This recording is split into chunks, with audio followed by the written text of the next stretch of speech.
All right, and we are live. Hopefully, Jesse, thank you so much for coming on the channel once again, man, to talk about liquid loans. So, how's everything going on with the liquid loans team over there, leading up to the launch, SAC phase, all that stuff?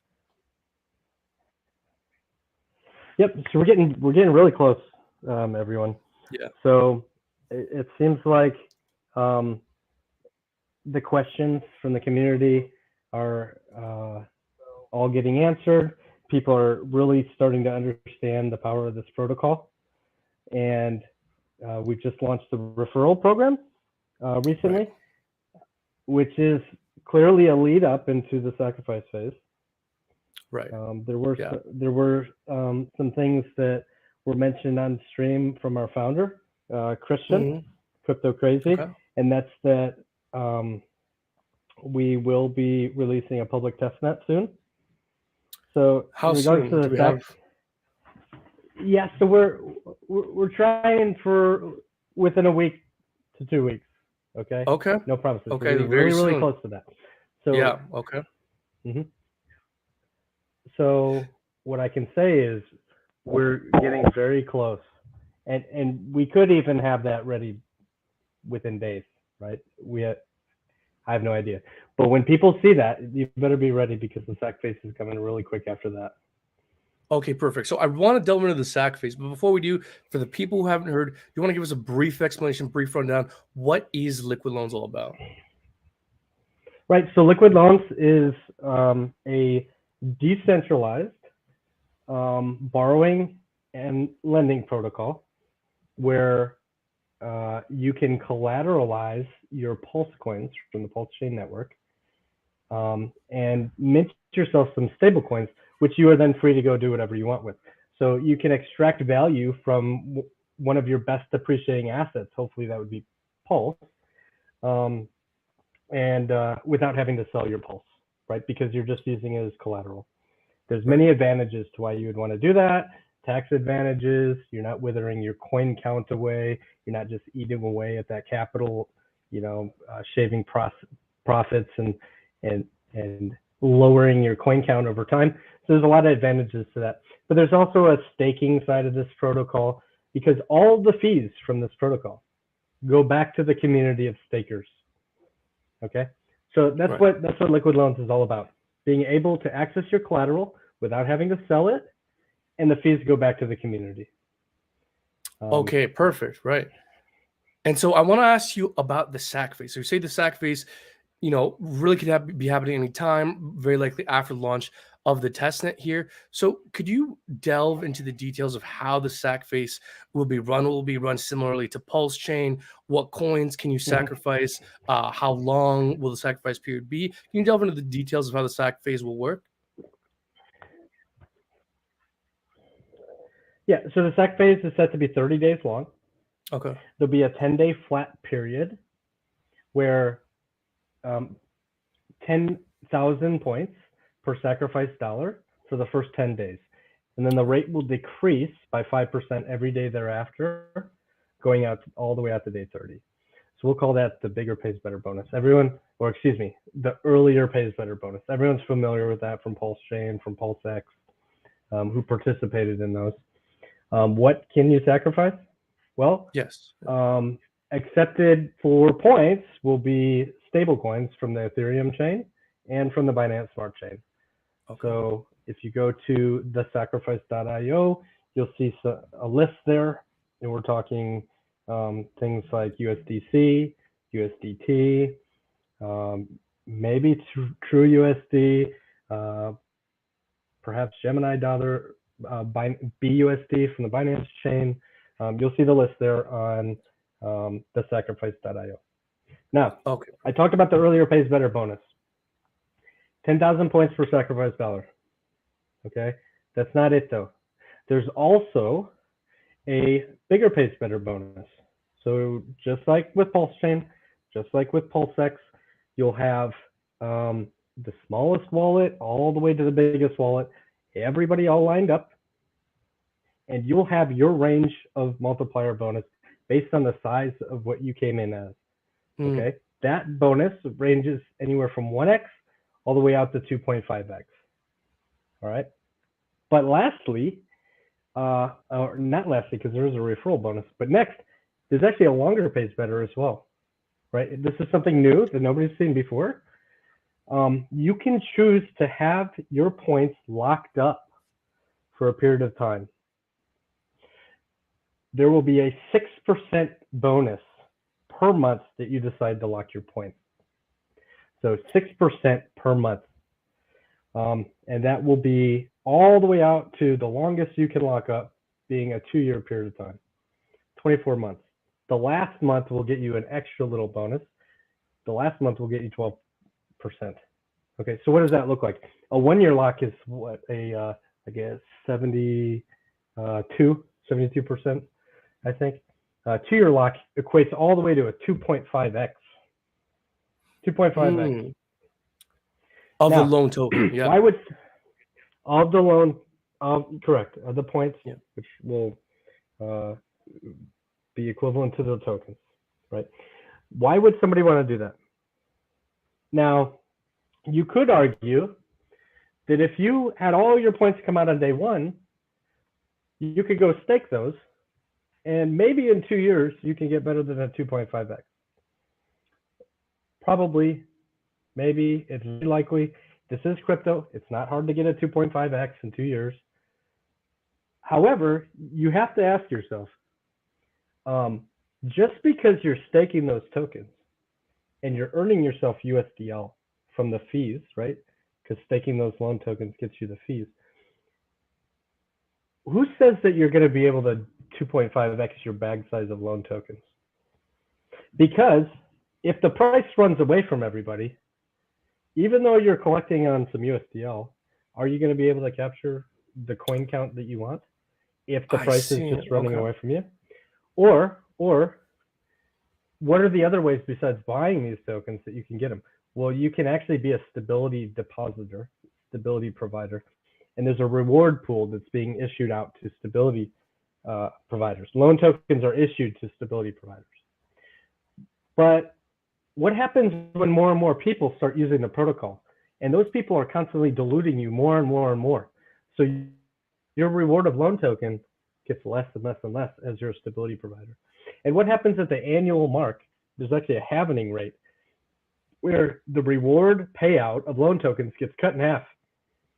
So who thinks, and who's to say you're going to spend all your USDL that you're earning from staking on loan token by itself, right? You're likely going to buy some Hex with it, buy some Pulse, buy some groceries with it, try and get some loan token with it. Like, you can't say, nobody can definitively say, even if the returns are very, very good staking, that you would be able to take all that USDL and Pulse that you're earning and turn it into loan token. So what you get in exchange for locking up for your period of time is a guaranteed 6% bonus per month that you lock up, with a 24th month getting a 12% bonus. So you have a chance to delay your gratification, get a 2.5x on your bag size, but they won't be staked for that period of time.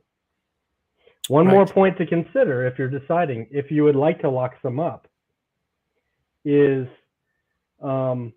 will loans get bigger over time? Most likely, right? If the price of Pulse just goes up and to the right, and more users come in, more users are coming in, that means that the loans are getting bigger, and the loans are getting, there's more loans, 2 years from the launch date, than at the beginning. So would you rather have a 2.5x that comes out at the 2-year mark where the loans are the biggest, or would you like to attempt to collect USDL quicker and hope that maybe you can get a bigger bag, by buying? So the choice is yours. Longer pays better is there for people that want it. Some people will choose to ladder, have some come out on day 1, some come out on month 6 or whatever, year mark, 18-month mark. The choice is completely up to you. Right. Okay. So if I'm understanding this correctly, so you have the option to stake out up to 2 years. And let's say you choose that option. Sure, you might be missing out on 2 years worth of interest. But by that time, you're suggesting people would have been diluted with the halvings, that by the time your loan token unlocks in 2 years' time, you would have had a larger disproportional size of the staking pool and be able to earn more, and that would compensate for the lack of earning interest for 2 years. Does that make sense? Yeah, it makes absolute sense. Imagine not locking up for 2 years, and you're just participating. You're getting early gratification. You're happy. You're earning USDL, but then like each month that comes out, it's like, oh, well, there's a guy coming in on top of me because his token's unlocked. And imagine when people come in on top of you with 2.5x, and you're like, oh my gosh, like I put in the same as that guy's wallet, but he just unlocked at the 2 year mark. He's a 2.5x. Now he's making 2.5 times what you're making for the rest of his life. Right. And you had 2 years to dilute yourself. You had 2 years to get a smaller slice of the total pie, right? Yeah. Okay. Wow, that's interesting. And so let me ask you, delayed gratification wins every single time. Right. And you know, that's really interesting because the miss out on 2 years worth of earning Pulse is is a hard sell, but that's really interesting. I actually didn't know that. I want to think about that a lot more because prior to this, I'd heard about some lockup period. I wasn't too familiar. I'm glad you explained it, because if you can actually delay that gratification and at that 2 year mark, past that 2 year mark, then earn more, then that's a very interesting value proposition. Now, let me ask you, do you have the option to, like, let's say, stake out half of your SAC for that 2 years, or if you're sacrificing, do you? Yeah, like you can ladder your lockup period. How does that work? So you can choose, like, let's say you know how much money you want to bring into the SAC. And you say, well, I want some of my points to come out on day one so I can start earning. All right, cool. You will get to decide to have, however much of your bag come out with no extra bonus, no longer pays better bonus, but those points associated would come out on day one. But then you can say, oh man, I want to lock up some for 4 months. That's easy enough. That's a 24% bonus. If I lock up for 4 months, what's 4 months? That's a blink of an eye. So you can say, well, I want, this much of my bag to come out at the 4 month mark for that 24% bonus on my points. So you get 24% more points. And you can ladder. You can choose to have, however many points you want, unlock at different periods for different bonuses. Okay. Right. Okay. Super interesting. Now, let me ask you, how will the total supply of the liquid loans token be determined? Will it be inflationary? Could you delve further into how this halving schedule works? What's the tokenomics like here with liquid loans? So it's very similar to the Liquidity protocol, but like the total supply can't be determined until after the sacrifice phase.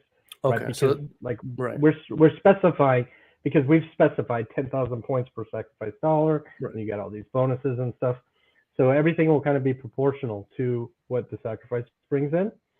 There is a reward release pool that is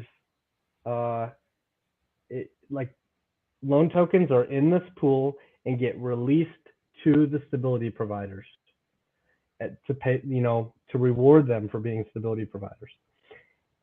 Half of that pool gets released in year one. What it does is it looks at, it knows what half the supply of that pool is. It breaks that down all the way down to like the second. And it knows that you in that pool are a certain size stability. You have X percentage of the pool, and it knows exactly what to give you in every second or every single instant, all the way for that whole year. It knows how big you are, in that pool. Now, once we hit the anniversary date, the rate of emission gets cut in half, because again, it looks at the reward release pool and it says, well, half of the supply is going to be distributed to year two. So these loan tokens literally get harder and harder to get your hands on for a number of reasons. because more and more people come into the protocol after you. There will likely be more participants that start using the protocol and saying, well, I want to be a stability provider, right? So you're constantly being diluted.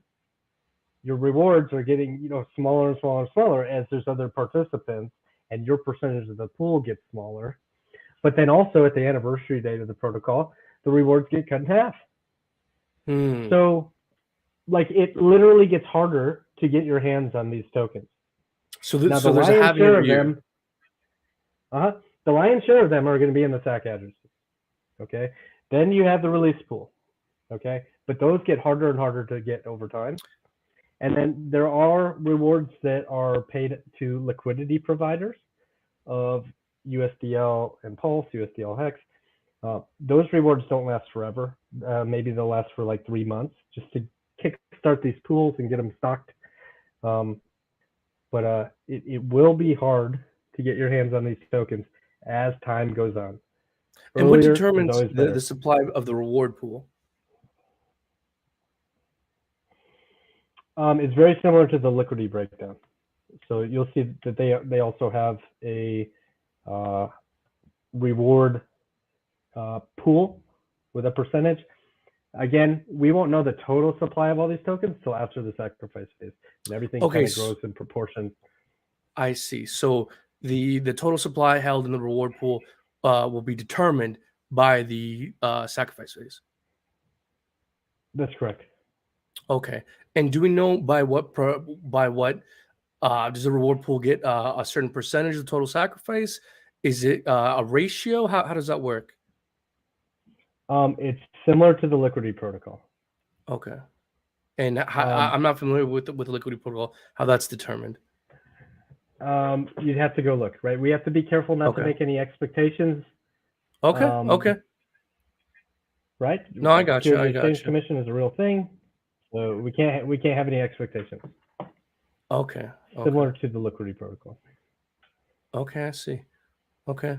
Okay. So just for the people, my understanding is this. So total supply initially will be determined by sacrifice phase.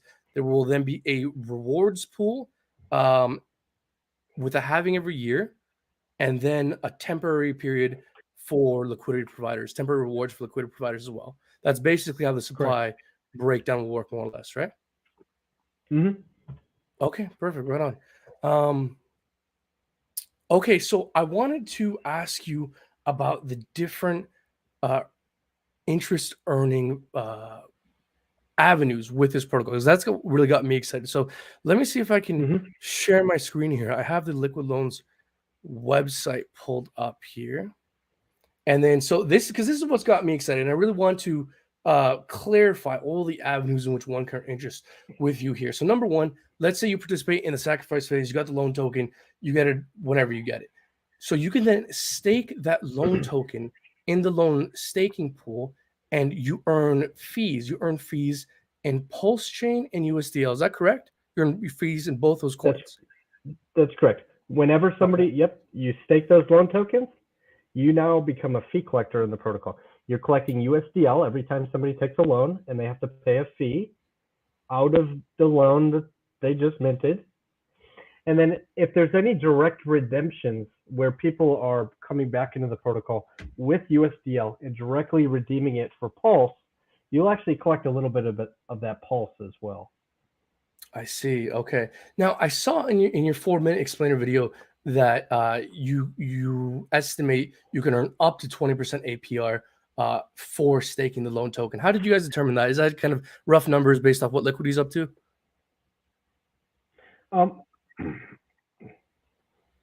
Well, we're actually trying to be a little conservative because if you go to some of these forks of this protocol, the numbers actually get a lot higher. You could see in the Teddy protocol as much as 60-65%. With Ethereum, here, let me explain it this way. So Ethereum is kind of sideways for the past year, right? The over on Liquidity, that protocol collateralizes ETH. Well, what has ETH done? It's gone sideways for a year. It's just kind of gone between 2,000 and 4,000, just back and forth, just bouncing around. So are the loans getting any bigger? Not really. So with the loans kind of going sideways, and with an adoption of only 1,300 users, they have a return of like 25%. Okay. Let's see. How many people do we have in our Telegram? 7,000. We hit 7,000 today. And we'll be using as collateral PulseCoin, which is brand new, starts at 0, has nowhere to go but up. Okay. We can only hope that it does much better than ETH did for the last year, and that it performs much more like the other layer 1s and layer 2s have done. 20x, 50x, 100x, 250x, 800x, something like that. So if we see the similar performance with PulseChain as you do with some other blockchains, we can only assume those loans are going to get bigger and bigger and bigger, and as such, that 25% that Ethereum sees will be nothing compared to what liquid loans will see. We can only guess. That's just some speculation. Right. We don't have a crystal ball.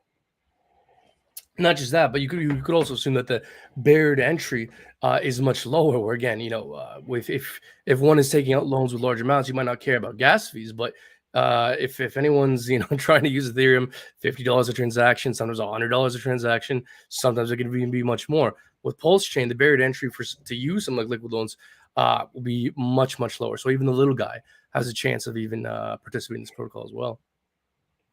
Yeah, absolutely, which is super true.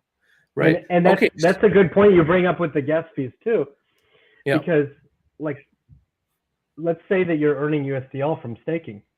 You're staking the loan token, you're earning the fees in the USDL and in Pulse. How often are you able to hit the claim button when the gas fees are like pennies?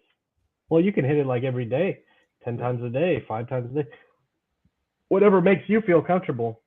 And then you can immediately put that USDL to work for you in the stability pool, or go buy some Hex with it, or go buy some Pulse with it, go do other things with it immediately. And like, you don't want missed opportunity cost of your USDL just sitting there doing nothing with a claim button ready for you to hit the button. Now on an ETH, you have no choice but to wait. You have no choice but to wait, because every time you hit that button and it says, oh, the gas fee is going to be $100 or $200, you walk away from the computer and you're like, oh, no one likes spending that. Even if you're well, no one likes seeing that number. For the gas fees. Yeah. So no, absolutely, and that's what I want to ask you about next. So again, the why I'm personally so excited is because I see multiple avenues to compound one's interest earning capability. So not only do we have that loan staking pool where you can earn PulseChain and USDL, but then you have the stability pool as well. So could you please explain for the people, what is the stability pool and how can you earn interest off it? Right. So the stability pool is there to absorb any liquidations that might happen. Okay. So people who have under collateralized, if the market dips, there's a possibility that they will lose their Pulse coin, and they've already got their stable coin up front, right? They're already doing other things with their stable coin. There's a possibility they could lose their Pulse coin. So those Pulse coins go to the stability depositors as a group. The USDL, the stability depositors have put into this giant pool, some of that USDL will burn itself, and those stability depositors would pick up the Pulse. Hopefully there's days or weeks that go by without any liquidations. As a stability depositor, like, that shouldn't be your primary focus, although it is a good place to park your stablecoin. Like, you can't assume that people are going to under collateralize. So just know that if people do and the market turns against them, you'll be picking up some of their Pulse. But primarily you want to be in there because the loan tokens are being paid out for you, just for you to park your dry powder in there. Like, you're earning loan tokens while you're just parking your dry powder there. Now there's a lot of cool strategies. Yeah. Let me talk about. No, please go ahead. Go ahead. Yeah. The community has come up with a lot of strategies. If people visit our Telegram, you'll see there's 7 or 8 different strategies. Some are focused on picking up more Pulse. Some are focused more on picking up more loan token. Some are focused on purchasing real estate. There's a lot of cool strategies. One of them that I tend to like, I'm not necessarily endorsing it, but I do like it, is imagine having a loan. So you've collateralized some Pulse. You've collateralized at a very safe level, what you believe to be safe. Maybe that's 500%, maybe that's 1,000% collateral. So you're over collateralized. And you've minted yourself some USDL and you put it into the stability pool. You just parked it in there and now you're earning free loan tokens. Why is it free? Because you didn't spend anything. The only thing you spent to do that was gas. Now, you're earning loan tokens at the beginning when the rates are the highest. Okay. Now, if you feel the markets are not in your favor, you could simply withdraw your USDL and pay back your loan at any time. Withdraw your USDL from the stability pool and go and pay back your loan. So some people call that the hard pull strategy. There's also a haunted strategy where people are minting themselves some USDL and they're going to purchase more Pulse, and then they add that to their vault. That raises their collateral level. There's other strategies where people are minting themselves USDL and going to buy real estate with it. Then they're putting that real estate to work, bringing that capital back in and topping up their collateral with that fresh capital. There's all sorts of strategies. And because this chart here, like, you can develop your own strategy just by looking at this chart and kind of figuring out what you want to do. But it is helpful to at least understand what other people are talking about. So just visit the Telegram, look in the pinned messages. You'll see 7 or 8 community built strategies that might get your mind turning with how to grow your own wealth. Of course, yeah, and look, and that's why I'm so personally excited about this. I mean, if anyone's tried to learn about building wealth, acquiring wealth, if you read, Rich Dad Poor Dad, The Richest Man in Babylon, whenever anyone's trying to learn about building wealth, one of the key points is that you got to have your money work for you. You got to have you got to earn a yield. You got to earn an interest, and that's why I find this so exciting, because there's multiple different strategies, multiple different ways to earn interest and compound that. I mean, one way I brought up in a video the other day is you could stake the loan token and earn Pulse chain, but you don't have to go and sell that Pulse chain. You can then take that Pulse chain and then go stake that with a validator and further compound your interest earning potential. So, and then now you can do the same with the stability pool as well. Get paid in the loan token, restake that in the loan token staking pool, and just further compound your interest earning potential. So you mentioned that if people want to find out more about these different strategies, you can go and follow the Liquid Loans Telegram. Is that correct? Mm-hmm. T.me/liquid loans. Something some people may not know as well. You mentioned go stake or delegate to a validator. A lot of people may not realize this. Validator ending in D as in dog, B as in boy, 59. That's the Liquid Loans validator. So if you want to try it out, you can go on you can go on the test net and you can delegate to the Liquid Loans validator and start earning yourself some rewards, some of the fees from the product from Pulse Chain. Awesome. That's awesome. Okay. And so now for the stability pool, the rewards you receive in loan token, will the rate change over time? Like, will there be a promotional rate at the beginning, or will the reward rate be consistent over time with the stability pool in the loan token?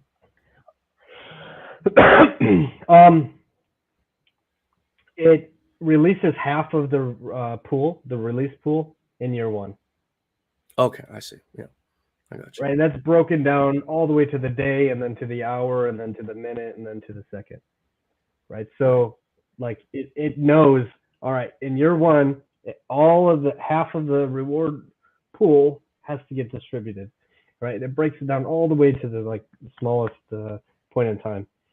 So like you can be a stability provider for 10 minutes, you'll earn just a little bit or whatever.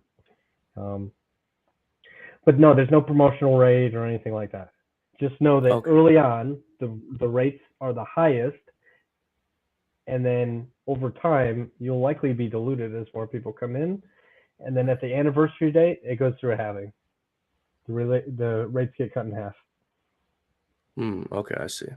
Okay, cool. Okay, so let me see here. I got a bunch of questions written down. So let's see here. When can we look forward to the audit being released? So the audit has to be released before we publish to the blockchain, before the protocol is launched. You will absolutely see an audit before we push the publish button, right? Because there's no going back. Right. We can't have that prior to SAC phase, but before the protocol goes live, you will absolutely see that. Prior to SAC phase, you guys are going to get to play around with the protocol. You're going to get to play around with the testnet version. And then once the Pulse chain goes live, there's some parameters that we need to incorporate into our code, such as like price calls from PulseX. We need to make sure PulseX is running smoothly. And then like we're pretty much ready for audit after we grab the parameters we need. So that's what we'll be waiting for before we hit the publish button. Okay, I see. Okay, now for the sacrifice phase, now there is a 5% bonus for referrers and referees. Now I know there is a $500 $500 minimum you need to sacrifice to be a referrer. Now, if you're a referee, do you need to sacrifice a minimum of $500 in order to receive that 5% bonus, or can it be whatever amount? You as a referrer who's given out your code should not have to sacrifice $500. Okay, so perfect. Okay. Dave will correct me if I'm wrong on that. Okay, But okay, the I got you. referees that you have given your code to, they do have to sacrifice at least $500 for them to get a bonus, and then for you to collect on 5% from what they brought in. I see. Okay. Okay. And again, we can always send people over to the Telegram for the clarification later on as things evolve. So okay, perfect, right on. Okay, now I wanted to ask you a question. So how will the tokenomics differ from Liquidity? Because if we look at the price performance of Liquidity actually hasn't performed too well over the past year. So how do you think liquid loans differs from Liquidity? And do you think liquid loans will fall into the same trap of the poor price performance that Liquidity has?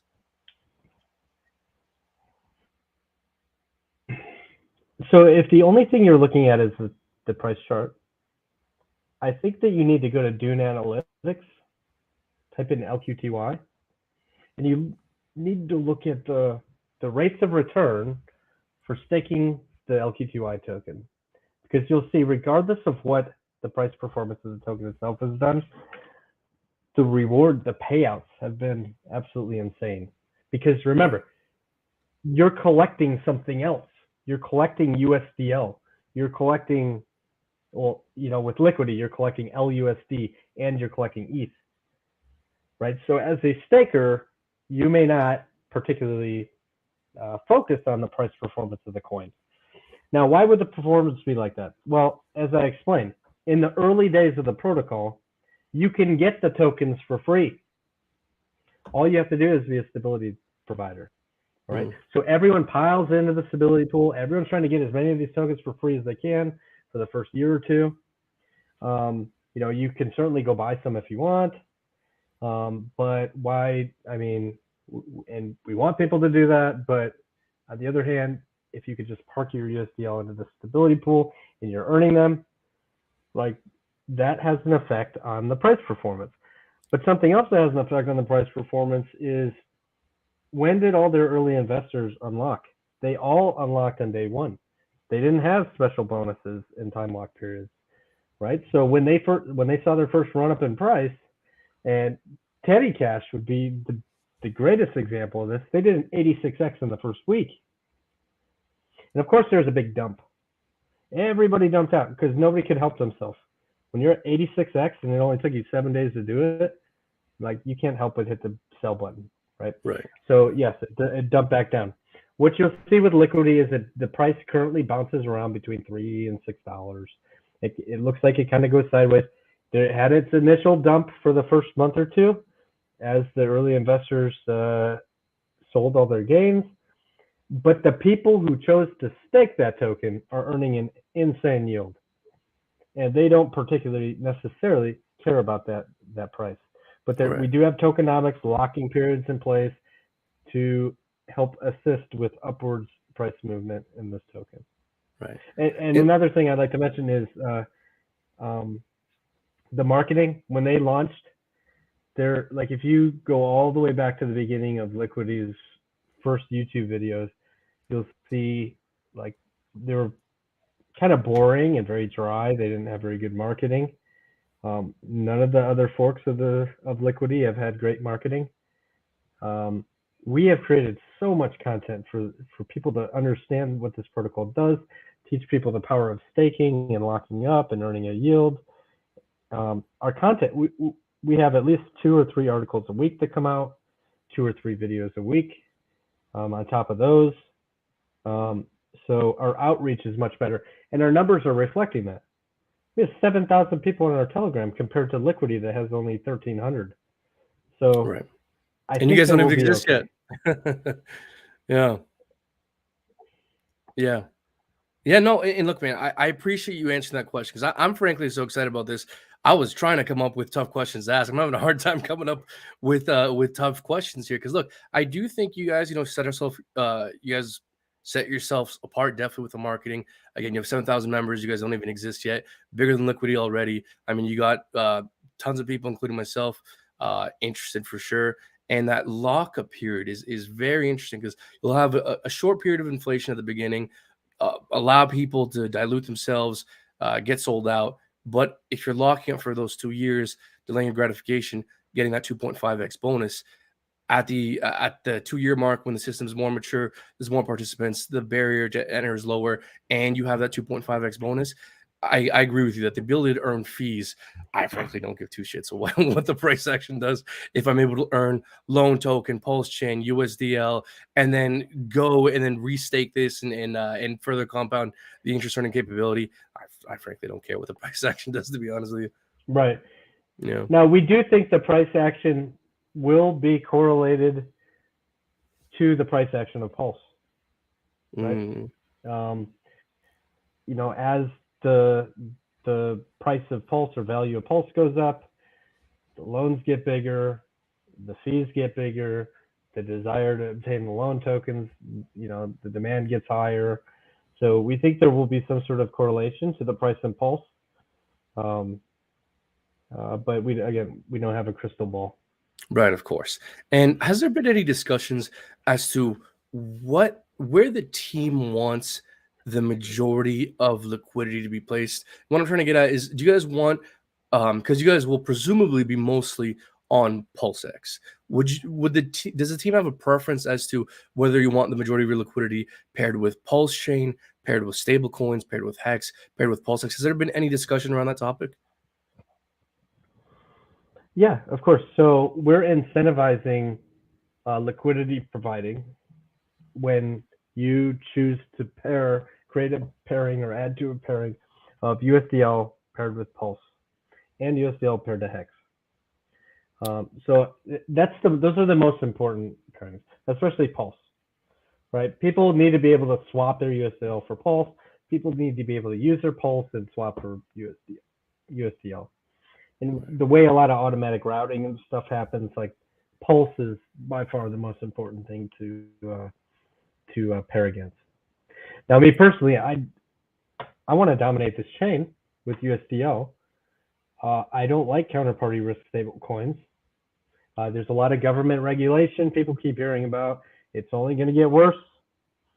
The government really is trying to come after fiat-backed stable coins. Right. So I don't like them. right? And initially on the chain, what you might see is like stable coins like USDC might be brought into the chain through a bridge. So look at the risks you're introducing with that. One, you have fiat-backed stablecoin that the government is really trying to get their hands on. You have something that may or may not be fractionally reserved. They may not have all the backing necessary for those stablecoins. You have admin keys with those. Now that USDC resides on Ethereum chain. So now you're relying on Ethereum chain because now you're bridging those coins from Ethereum to Pulse chain. So now you just introduced a bridge, and the risks involved with a bridge with those admin keys, right, and those problems. So you're just stacking risk upon risk upon risk when you're using a fiat-backed stablecoin from Ethereum chain that you're bridging over to the Pulse chain and trying to call that, oh, we're going to use this. That's just ridiculous. Absolutely ridiculous.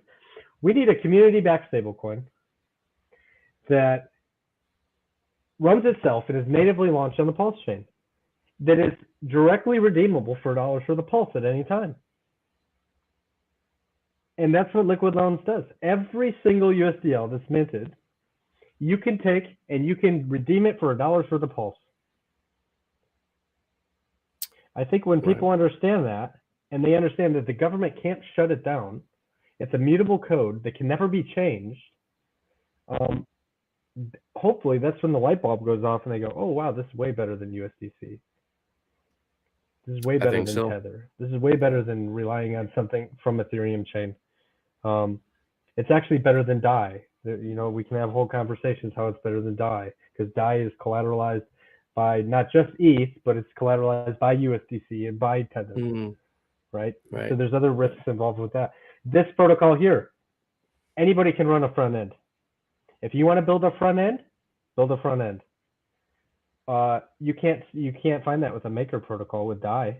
There's one single front end, and they can shut it down if they want to. Okay, and they can change the code because it is, there's governance in the maker protocol, right? Liquid Loans can never be changed. There's no governance. The code is completely immutable and unchangeable, unstoppable, right? So I want USDL to be paired against everything on the entire chain. And then I want to see it bridged over to Ethereum chain. And then I want to see it paired over there so people can easily get out. Then I want to see USDL on exchanges so people can do direct fiat off and on ramps. Man, I'm very excited. Our darndest to make all of this happen. That sounds awesome. And look, to me, it sounds like there's a solid chance that USDL becomes one of the premier stablecoins, the very least on Pulse chain. And what kind of marketing is that for Liquid Loans and the loan token? Right? So no, that's a very big deal, man. I like this because you guys are sticking true to some of the core value propositions that make cryptocurrency valuable in the first place. Like, look, man, we're an altcoin channel. We're not Maximus. We talk about many different coins in this space, and all the time we see interesting projects that neglect some of the core elements that make cryptocurrency valuable in the first place. Immutability, censorship, resistance, the lack of counterparty risk.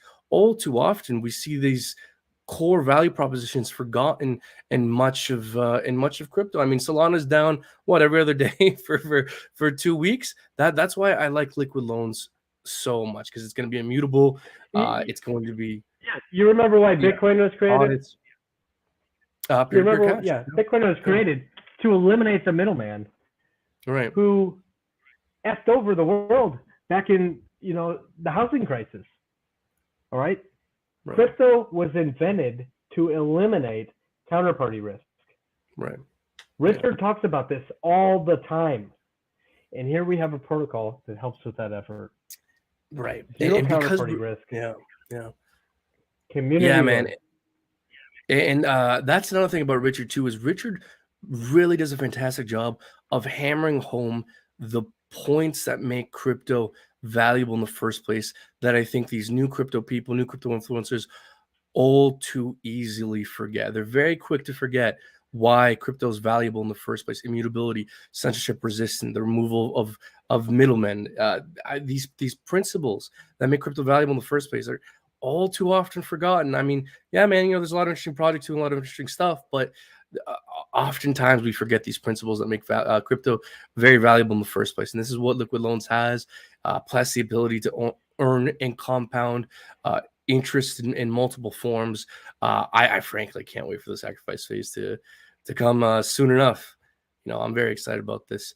And so, man, look, I wanted to ask you a couple more tough questions here, at least what I was could come up with as a tough question here. So, how does the Liquid Loans team get paid here?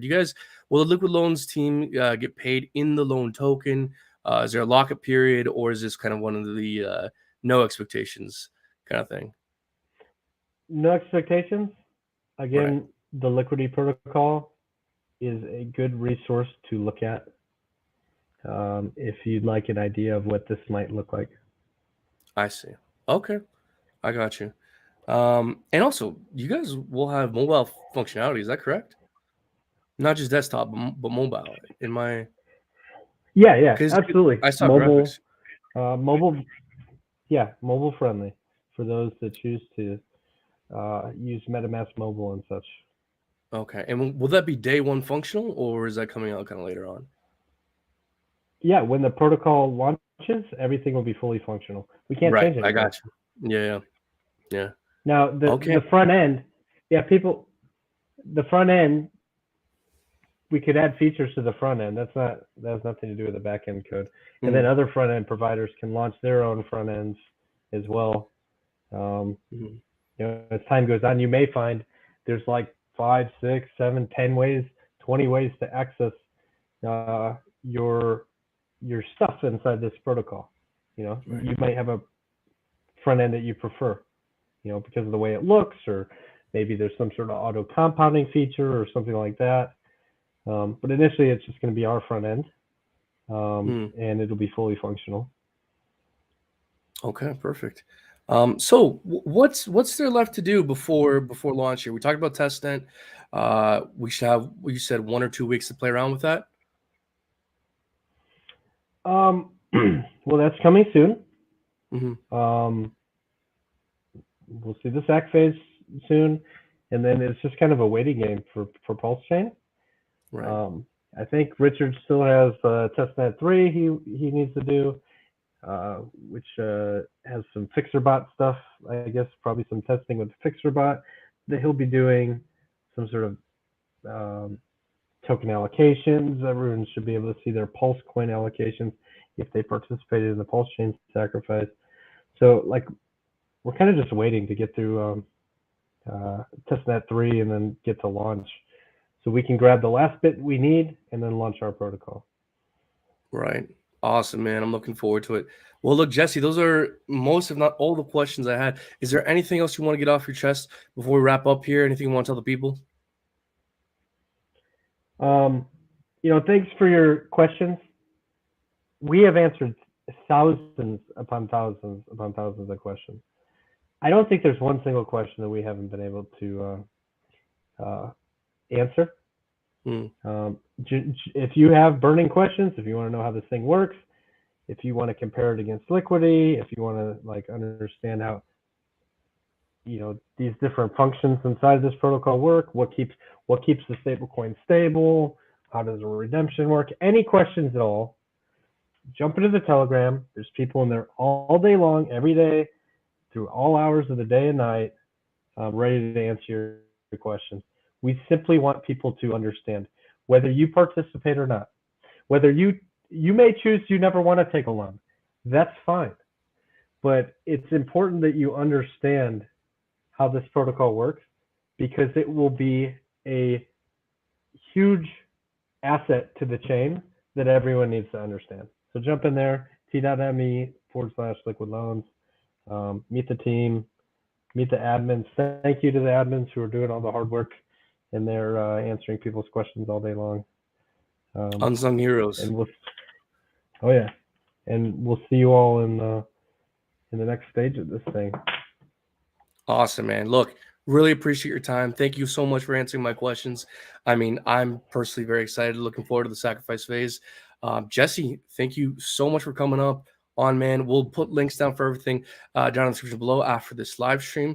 I appreciate everyone coming on. Like and subscribe, share, do all that good stuff. Follow Jesse. We'll leave links for everything down in the description below afterwards. And until next time, folks, thank you all so much.